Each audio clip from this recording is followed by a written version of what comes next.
కేసీఆర్ ప్రళయ గర్జన డెఫినెట్గా చూస్తారు. 100% ఉంటే అవకాశం వస్తుంది. ఎందుకుంటేనే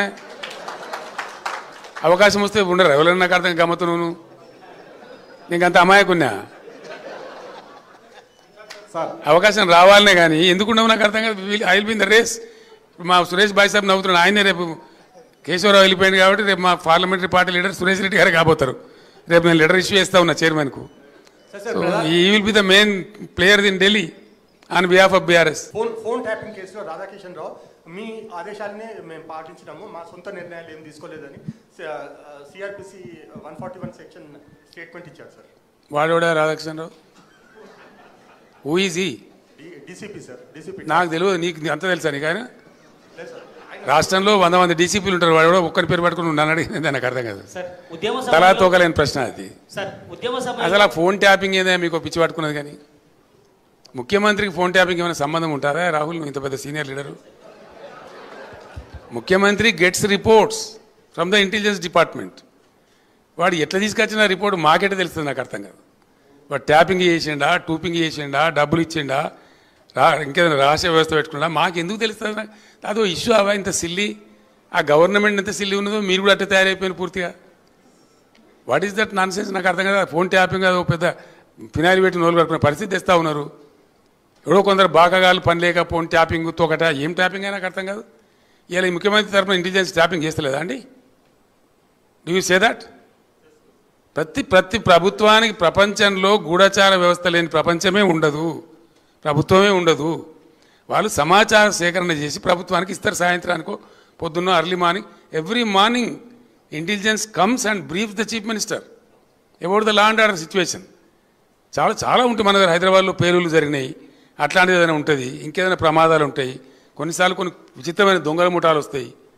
అట్లాంటివన్నీ కూడా సమాచారం సేకరించి ఇస్తూ ఉంటారు. ఏం చేయాలో చెప్తారు. దాన్ని బట్టి గవర్నమెంట్ ఏంటంటే వివిధ శాఖల అధికారులకు అప్రమత్తం చెప్పి కల్తీ విత్తనాలు ఉంటుంది, దాని మీద కూడా ఇస్తారు. వాళ్ళు ట్యాపింగ్ చేస్తాడా, టూపింగ్ చేస్తాడా మాకేం తెలుస్తుందా? నాకు అర్థం కాదు. No minister is concerned with that. No chief అసలు కన్సర్న్ ఉండదు. We are only concerned with the reports given by the intelligence. The way the brought the report we don't know. That is purely internal matter of the police department. And ఇంకోటి అండి అదేందో మీరు పెద్ద భ్రమలో ఉన్నారు. పోలీసులు ఎప్పుడు ఫోన్ ట్యాపింగ్ చేసినా బాజాప్తాగా టెలిగ్రాఫ్ యాక్ట్ ప్రకారం 1869 టెలిగ్రాఫ్ యాక్ట్ ప్రకారం బాజాప్తా రాష్ట్ర హోమ్ సెక్రటరీ పర్మిషన్ తీసుకొని చేస్తారు. పర్మిషన్ లేకుండా చెయ్యరు. ఇది ఇంగితమైన ప్రతి ఒక్కరికి తెలుసు. తర్వాత తీసుకున్న దాన్ని డిమాలిజ్ చేయొచ్చని కూడా ఉంది ఆ చట్టంలో. ఒక నిర్ణీత వ్యవధి తర్వాత వాళ్ళు సేకరించిన సమాచారాన్ని డిమాలిజ్ చేయొచ్చని కూడా అదే యాక్ట్లో ఉంది.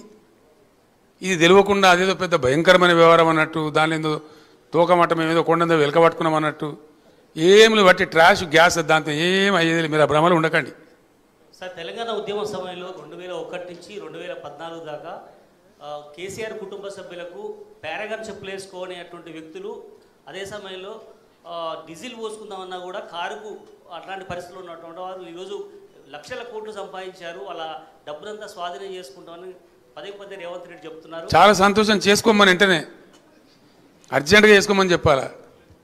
పారాగాన్ చెప్పులు లేకుండా నేనుంటున్నా, రేవంత్ రెడ్డి ఉండినా ప్రజలకు తెలుసు కదా. పారాగాన్ చెప్పులు లేకుండా ఎవరు అనేది అందరికీ తెలుసు కదా దేశంలో. ఎవరు భూ కబ్జాదారు, ఎవరు బ్లాక్ మెయిలరు, ఎవరు ఓటుకు నేటి కేసులో పట్టుబడ్డరు, ఎవరు దొంగ దందాలు చేసినారు, ఎవరు భూమాఫియా అందరికీ తెలుసు రాష్ట్రంలో. మాకు పారాగాన్ చెప్పులు లేని ఫ్యామిలీ అండి మాది. ఇటువంటి చాదగాని ముఖ్యమంత్రుడు గుజరాత్ పోతాయి, తమిళనాడు పోతాయి, కేరళ పోతాయి, ఆంధ్ర పోతాయి. ఇంకేంది? ఎక్కడికి పోమ్మా? మీరే చెప్తున్నారు. మీ క్వశ్చన్లే ఆన్సర్ ఉన్నది. ఈయన ఏం చేస్తున్నాడు మరి? టెస్లా బిస్లా అంతా మోడీ అనుకొని పోతా ఉంటే ఈయన ఏం చేస్తున్నాడు? మోడీ అడ్డం పడ్డా మేము తెచ్చినామమ్మా కొన్నిటిని. Like Facebook. ఆయన ఇంటర్నేషనల్ లాబీస్లను పెట్టి చాలా ప్రయత్నం చేసిండు అహ్మదాబాద్ తీసుకుపోదామని. మేము అంతకన్నా పై ఎత్తుగడ వేసి దాన్ని ఇక్కడ తెచ్చినాం. మోడీని తట్టుకొని మేము ఒక 4-5 పరిశ్రమలు పెద్ద తెచ్చినాం ఇక్కడికి. నేను ఆనెస్ట్గా చెప్తున్నా, నేను ట్విట్టర్లో కూడా పెట్టినా, నేనున్న చోట నీకు తర్వాత మానేసిన నేను బాగుండదు, మరీ చీప్ అవుతుంది, నా పర్సనల్ డౌన్ అవుతుందని చెప్పి నేను ఏదో కక్ష కొద్ది పెడుతున్నాను అభిప్రాయం వస్తుందని మానేసిన.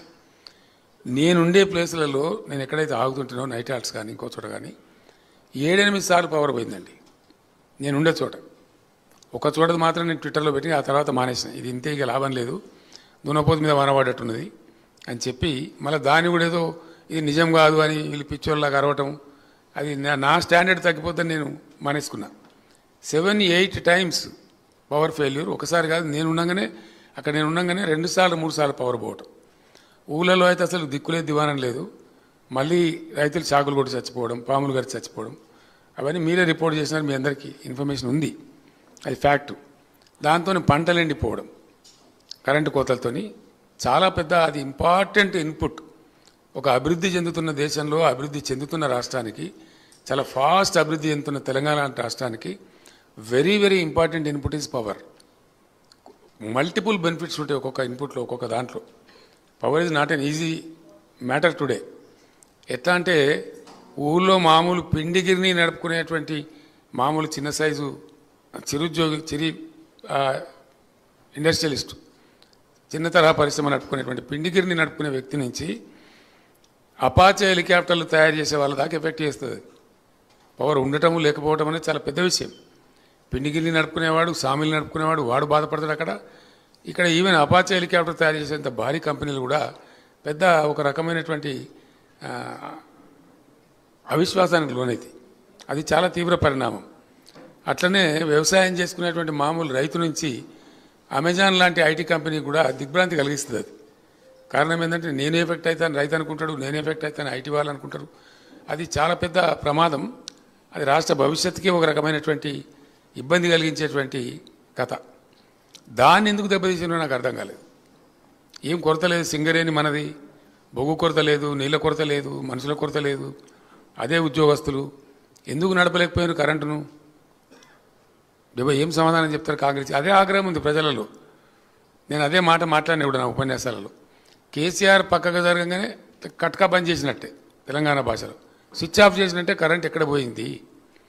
9 ఏళ్ళు జరిగింది కదా. ఇప్పుడు వీళ్ళు గడపారలు పట్టి తవ్వే అవసరం లేదండి, పెద్ద ఏదో తలలు బద్దలు కొట్టుకునే అవసరం లేదు. యాజ్ ఇట్ ఈస్గా జరిపిస్తే అయిపోయేది.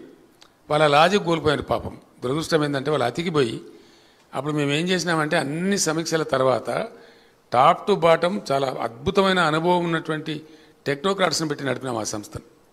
అందువల్లనే మంచి ఫలితాలు వచ్చినాయి, అందువల్లనే అద్భుతంగా కరెంటు సరఫరా జరిగింది. హైదరాబాద్లో చిన్న వర్షం పడితే మొన్న మీరు అందరూ కూడా చూసినారు, ఎన్ని గంటల పాటు అండి, 6 గంటలు, 8 గంటలు, 10 గంటలు పోయినటువంటి ఏరియాలని చివరికి చందానగర్లో 24 అవర్స్ పోతే వాళ్ళు సబ్స్టేషన్ మీద పోయి దాడి చేసే పరిస్థితి వచ్చింది హైదరాబాద్ సిటీలో. దురదృష్టం ఏంటంటే చాలామందికి మీకు అప్పుడు కూడా నేను చెప్పిన, నేను ముఖ్యమంత్రి ఉండే టైంలో కూడా చెప్పిన, హైదరాబాద్ యొక్క ప్రగతి, హైదరాబాద్ బ్రాండ్ ఇమేజ్, హైదరాబాద్ పెరుగుతున్న తీరుతెన్నులు, హైదరాబాద్కు పెట్టుబడులు తరలి వస్తున్న తీరుతెన్నులు, హైదరాబాద్కు ఐటీ కంపెనీలు వరుసలో క్యూగట్టి వస్తున్నటువంటి చాలా పెద్ద పెద్ద కంపెనీలు వస్తున్నటువంటి తీరుతెన్నులను గమనించి నేనేం చేసిన అంటే హైదరాబాద్ను పవర్ ఐలాండ్ చేసినప్పుడు. యాక్చువల్లీ తెలంగాణ నేషనల్ గ్రిడ్లో లేకుండే, సదరన్ గ్రిడ్లో ఉండే. దాన్ని చాలా కష్టపడి వార్దా డిచ్పల్లి కానీ, వరంగల్ వరోరా లైన్ స్పీడప్ చేయడం కానీ, అంగుల్ పలాస లైన్ కలపడం కానీ వాటి కల్పించే ప్రయత్నాలు ముమ్మరం చేస్తూ వార్దా డిచ్పల్లి ముందే కల్పిస్తూ అన్ని జనరేటింగ్ స్టేషన్స్కు హైదరాబాద్ను లింక్ చేస్తాం. ఏదైనా ఒక సైడు పవర్ ఫెయిల్ అయినా, పవర్ గ్రిడ్ ఫెయిల్ అయినా ఇంకో సైడ్ నుంచి మళ్ళీ హైదరాబాద్ పవర్ సప్లై ఉండాలి. హైదరాబాద్లో మాత్రం ఒక రెప్పపాటు కూడా పవర్ పోవద్దని చెప్పి ఒక పవర్ ఐలాండ్ చేయించినాం కొన్ని పెట్టుబడులు పెట్టి. అంటే న్యూయార్క్లో పవర్ పోతుంది, లండన్లో పవర్ పోతుంది, కానీ హైదరాబాద్లో పవర్ పోదు అనే పేరు హైదరాబాద్కు తెచ్చిన నేను ముఖ్యమంత్రి ఉన్నప్పుడు. అది మీరందరూ కూడా చూసిండ్రు. మర్చిపోయినారు అసలు ప్రజలు, కరెంటు పోతే వార్త అనేటువంటి పరిస్థితికి హైదరాబాద్ని తెచ్చినాం. కానీ దురదృష్టం ఏంటంటే హైదరాబాద్లో కూడా ఈరోజు మళ్ళీ జనరేటర్లు కొనుక్కోవడం, మళ్ళీ ఇన్వర్టర్లు కొనుక్కునే ఆలోచనలు ప్రజలు చేయడం, మళ్ళీ కన్వర్టర్ల కోసం చూడడం, లోడ్ షెడ్డింగ్ రావడం, ఇది చాలా బాధాకరమైన విషయం. ఇట్లాంటి దుస్థితి వస్తుందని నేను అనుకోలేదు. నిజంగా నేను కూడా చాలా బాధపడ్డా. Hyderabad city image definitely Hyderabad backbone for the economy of Telangana. దీన్నే దెబ్బతీసే పరిస్థితికి ప్రభుత్వం పోవడం, తద్వారా గ్రౌండ్లో కూడా కింద దిగువన గ్రామాలలో కరెంటు లేక పంటలు ఎండిపోయిన దృశ్యం, లక్షల ఎకరాలలో, 1000 ఎకరాలు కాదు, మోటార్లు కాలిపోవడం చాలా దుర్మార్గమైనటువంటి పరిస్థితి. అది ఎన్నో మోటార్లు కాలిపోయినాయి రైతులవి. మూలకబడి మూతబడి ఉన్నటువంటి మోటార్ వైండింగ్ మిషన్స్ అన్నీ మళ్ళా పునరుత్తేజం పొందినాయి. అన్ని జిల్లాలలో, ఏ ఒక్క జిల్లా అని కాదు, అన్ని జిల్లాలలో ఎక్కడైతే బోర్ల మీద ఎక్కువ ఆధారం ఉందో అక్కడైతే చాలా పెద్ద దెబ్బ తగిలింది. రైతులు చనిపోయినారు, పంటలు ఎండిపోయినాయి, మోటార్లు కాలిపోయినాయి, చాలా పెద్ద అవస్థ వచ్చింది. ఈ విధంగా వీళ్ళ యొక్క అసమర్థత వల్ల అతి ప్రవర్తన వల్ల ఉన్న ఆఫీసర్లందరినీ తీసేసి ఏకపక్షంగా మొత్తం ఐఏఎస్లో నిలయం చేసేసి దాన్ని చాలా భయంకరంగా చేసినారు. అది కూడా చాలా పెద్ద బాధాకర పరిణామం. ముఖ్యమంత్రి గారేమో మీరు పరిగెత్తండి లగెత్తండి, మేము 2 లక్షల రుణమాఫీ డిసెంబర్ 9 నాడు ఆయన టైం కూడా చెప్పిండు.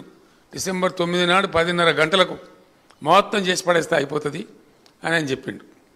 ఇప్పుడేం మాట్లాడుతున్నాడు ఆయన? చాలా బాధాకరం అనిపిస్తుంది. ఒక ముఖ్యమంత్రి మాట్లాడదగిన మాట కాదు.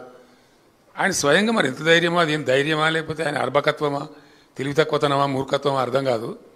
డైరెక్ట్గా టీవీ ముందు ఆయన ఏం చెప్తాడంటే, నేను సోషల్ మీడియాలో చూసిన, నాకు పిల్లలు చూపెట్టిండ్రు, నేను నా 1 సంవత్సరం దోపిడీని ఆపేస్తే నా ఎడమ చేతితో ఇచ్చేస్తాం రుణమాఫీ అంటాడు ఆయన. ఆయన స్వయంగా చేసే దోపిడీని 1 సంవత్సరం ఆపేస్తే 40,000 కోట్లు అసలు లెక్కనే కాదు, నేను ఇట్లా ఎడమ చేతితో రుణమాఫీ చేస్తా అంటాడు ఆయన. ఎవరు చెప్పాలి ఆయనకు? ఒక వ్యక్తి యొక్క మూర్ఖత్వానికి కూడా అవధులు ఉంటాయి. ఏం మాట్లాడుతున్నామో తెలిసి అంత ఒళ్ళు తెలియకుండా మాట్లాడకూడదు. అది మీడియా ముందు అసలు మాట్లాడకూడదు. ఎందుకంటే ఇది సోషల్ మీడియా యుగం. మీడియాలో వస్తే, ఒక టీవీలో వస్తే టీవీలో ఆగుతలేదు. లక్షల బైట్స్ రూపంలో సోషల్ మీడియాలో, ట్విట్టర్లో, ఇన్స్టాగ్రామ్లో, ఫేస్బుక్లో పోతూనే ఉంది. ఆ మాట మాట్లాడరు. రెండవది, ఏ ఊరు పోతే ఆ దేవుని మీద ఒట్టు పెట్టుకోవడం. డిసెంబర్ 9 పోయింది, ఇప్పుడు మళ్ళీ ఆగస్టు 15. తెలివిగానే ఏ సంవత్సరం ఆగస్టో చెప్తలేడు. ఈవెన్ అయ్యాక అర్థమైతే లేదు. అది ఏ ఆగస్టు అర్థమైతే లేదు. నేను ఆగస్టు అన్నా కదా, వచ్చే సంవత్సరం ఆగస్టు అంటాడు రేపు. అప్పుడు ఏం చేయాలా? ఇటువంటి అనుమానాలు నేను చెప్తున్నా కాదండి. నేను సాయంత్రం పూట వెళ్తుంటాను. ఎందుకంటే బాగా 46-47 డిగ్రీలు ఎండ ఉండే, ఇంట్లో కూర్చునే ఇంత భరించరాకుండా ఉండే. ఆ టైంలో వచ్చేది నా దగ్గర సమూహాలుగా రైతు సంఘాలు కానీ వీళ్ళు కానీ వాళ్ళు కానీ వస్తే వాళ్ళతో చిట్చాట్ చేస్తే వాళ్ళు చెప్పిన ముచ్చటైతే నాకన్నా కూడా వాళ్ళు ఎక్కువ అడ్వాన్స్ ఉండరు. నేను ప్రతిపక్ష నాయకుడినైనా వాళ్ళే అనుమానం వ్యక్తం చేస్తారు. ఈయన ఆగస్టు అంటుండే, ఏ ఆగస్ట్ సార్ అని నన్ను క్వశ్చన్ చేస్తే మీరు ముఖ్యమంత్రిని అడుగురా బాబు, నన్ను ఎందుకు అడుగుతారని నేను చెప్పిన. హాయ్ అండి, నేను మీ కార్తికేయ. టీఎఫ్సీసీ లైవ్ ఛానల్ని లైక్ చేయండి, షేర్ చేయండి, సబ్స్క్రైబ్ చేసుకోండి. This is Nikhil. టీఎఫ్సీసీ ఛానల్ని ఎంకరేజ్ చేయండి, లైక్ చేయండి, subscribe. Hello, this is heroine Alekhya Angel. TFCC live ఛానల్ని లైక్ చేయండి, షేర్ చేయండి, సబ్స్క్రైబ్ చేయండి. టీఎఫ్సీసీ ఛానల్ని లైక్ చేయండి, షేర్ చేయండి, సబ్స్క్రైబ్ చేయండి. నేను మీ హీరోయిన్ మౌర్యాని. Thank you. అందరికీ నమస్కారం, నేను మీ Geetha Madhuri. TFCC live like చేయండి, షేర్ చేయండి, సబ్స్క్రైబ్ చేయండి. హాయ్ అందరికీ నమస్కారం, నేను మీ Madhupriya. Please like, share, subscribe to TFCC live. Please subscribe TFCC channel. Like చేయండి, షేర్ చేయండి. టీఎఫ్సీసీ ఛానల్ని లైక్ చేయండి, షేర్ చేయండి, సబ్స్క్రైబ్ చేయండి. Hi, please subscribe TFCC. Hello, this is your all సిప్లిగన్స్. Please do subscribe TFCC live channel. Thank you so much. Please do subscribe to TFCC live channel and like, share and subscribe చేయండి. Hi, నేను మీ Vijay Shankar. TFCC channel do subscribe, like చేయండి, share చేయండి. Thank you. నమస్తే, నేను మీ Karthika. TFCC ఛానల్ని share చేయండి, లైక్ చేయండి, సబ్స్క్రైబ్ చేయండి. అందరికీ నమస్కారం, I'm your favourite actress Ankita Maharana. Like చేయండి, షేర్ చేయండి, సబ్స్క్రైబ్ చేయండి. TFCC live. Love you all. TFCC live ఛానల్ని లైక్ చేయండి, సబ్స్క్రైబ్ చేయండి. అందరికీ నమస్కారం. టీఎఫ్సీసీ లైవ్ లైక్ చేయండి, షేర్ చేయండి, సబ్స్క్రైబ్ చేయండి. నీ heroine Srujitha Ghosh. Thanks to all of you. Hi, నేను మీ లావణ్య. మన టీఎఫ్సీసీ లైవ్ ఛానల్కి సబ్స్క్రైబ్ చేసుకోండి. అలాగే ఇందులో అప్లోడ్ చేసే ప్రతి వీడియోను లైక్, షేరింగ్గా కామెంట్ చేస్తూ ఉండండి. అలాగే ఇక్కడ కనిపించే ఈ బెల్ ఐకాన్ని మీరు ఇలా క్లిక్ చేసినట్లయితే ఇందులో అప్లోడ్ చేసిన ప్రతి వీడియో నోటిఫికేషన్స్ మీకు వచ్చేస్తాయి. Hi, this is Poojitha. Please subscribe to TFCC YouTube channel. Hi అండి, నేను మీ అనుశ్రీ. మన టీఎఫ్సీసీ లైవ్ ఛానల్ని లైక్ చేయండి, షేర్ చేయండి, అలాగే సబ్స్క్రైబ్ చేయండి. ఇది TFCC live. Like, share, subscribe చేయండి. Zia Noorin Sharif. Bye. Please subscribe to TFCC. Hi, నేను మీ Saptagiri. Please subscribe TFCC. Hi everybody, యూట్యూబ్లో సబ్స్క్రైబ్ చేయండి, వ్యూ చేయండి, ఫాలో చేయండి for all news about Telugu film.